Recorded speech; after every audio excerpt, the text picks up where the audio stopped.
Breaking बातमी पाहतोय। शरद पवारांच्या पक्षाच्या आमदारांची आज बैठक होणार आहे। विधिमंडळ गटनेत्याची निवड आणि त्याचबरोबर इतर महत्त्वाच्या विषयांवर या बैठकीमध्ये चर्चा होणार आहे।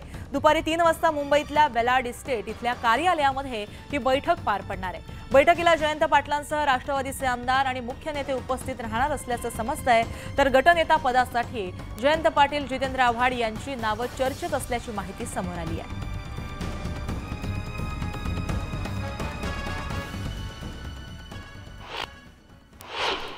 भाजपच्या आमदारांची विधिमंडळ पक्षनेता निवडण्यासाठी बैठक 3 डिसेंबरला दुपारी मुंबईमध्ये होणार आहे। प्रदेशाध्यक्ष बावनकुळे यांनी ही माहिती दिली आहे।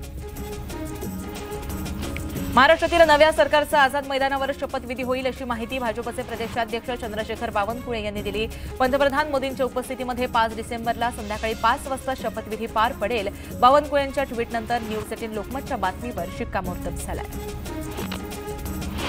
एका पक्षाच्या अध्यक्षानं शपथविधीची तारीख सांगितली, हे खरं म्हणजे ते राज्यपाल झाले की काय, असा खोचक सवाल आदित्य ठाकरेंनी केलाय। दरम्यान एवढा महत्त्वाचा दिवस असताना काळजीवाहू मुख्यमंत्री असे गायब कसे होतात? सर्वसाधारण माणसाकडे हेलिकॉप्टर नाही का, असा खोचक सवाल देखील आदित्य ठाकरेंनी शिंदेंना केलाय। मी मंत्रिमंडळामध्ये असलो तर चांगलीच गोष्ट आहे, अशी प्रतिक्रिया सुधीर मुनगंटीवार यांनी दिली। जो गटनेता असतो तोच मुख्यमंत्री असेल असा नियमच असल्याचं विधान मुनगंटीवार यांनी केलंय। त्यामुळे फडणवीस मुख्यमंत्री होणार का, अशा चर्चांना उधाण आलंय।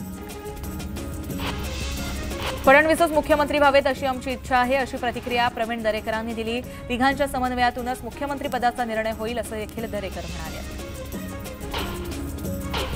आम्ही शपथ घेणार की नाही हे शिंदे ठरवतील, अशी प्रतिक्रिया संजय शिरसाट यांनी दिली।